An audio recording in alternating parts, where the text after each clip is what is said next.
Look up Acts 9 and read the story when Saul's name changed from Saul to Paul.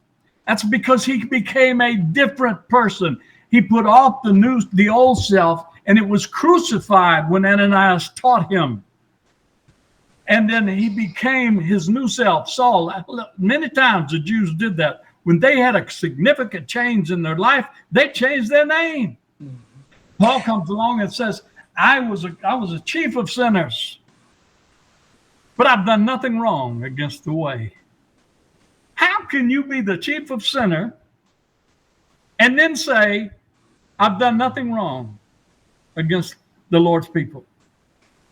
How can you be the lead murderer and standing there at the stoning of Stephen and say, I've done nothing wrong in the kingdom? How could Paul say that? Y'all help me now. Well, because he acted in ignorance. Because it wasn't Saul anymore. That was true. That's not who I am anymore. I'm not that guy. See, Jesus is he is so powerful, he can change you from what you were to what you're supposed to be. And you ain't that person no more. I don't know about y'all, but I'll get fired up about that. I am not the person that I was before, nor am I guilty of any of the foolishness that he did. I can't help this. I can't help but get fired up about this.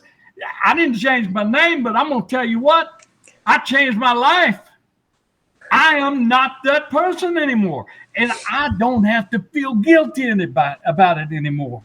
I don't have to, Satan sometimes all he wants us to do is feel a little guilt. Mm. You really think the Lord's going to forgive you for your mess? Come on now.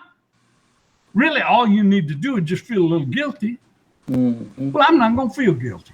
I refuse to feel guilty because my sins were paid for and nailed to the cross by the King himself. Now, if he thinks that much of me and he's going to do that for me, I am not going to waste anybody else's time by feeling guilty about my sins. And guilt is an acknowledgement that you refuse to acknowledge the grace of God. Yes. Yeah, I mean, it's a clever tool that Satan uses, but, Jesus says, be shrewd as serpents and innocent as doves. Yeah. And we need to recognize that all guilt does is it does exactly what Satan wants it to do, exactly the reason he tries to throw it on us, but it does not acknowledge the grace of God when we receive that. The guilty Christian is the greatest disadvertisement, if you will, for Christianity that there is. It's a slap in the face of our King. I mean, look what he paid. Look what he paid, and I'm going to feel guilty?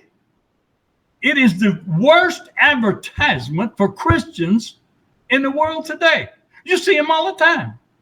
You see Christians all the time. Sure, I'm glad I'm a Christian. All I got to do is just hang on.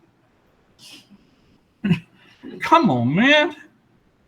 Revive who? Us. When? Again. Revive us again.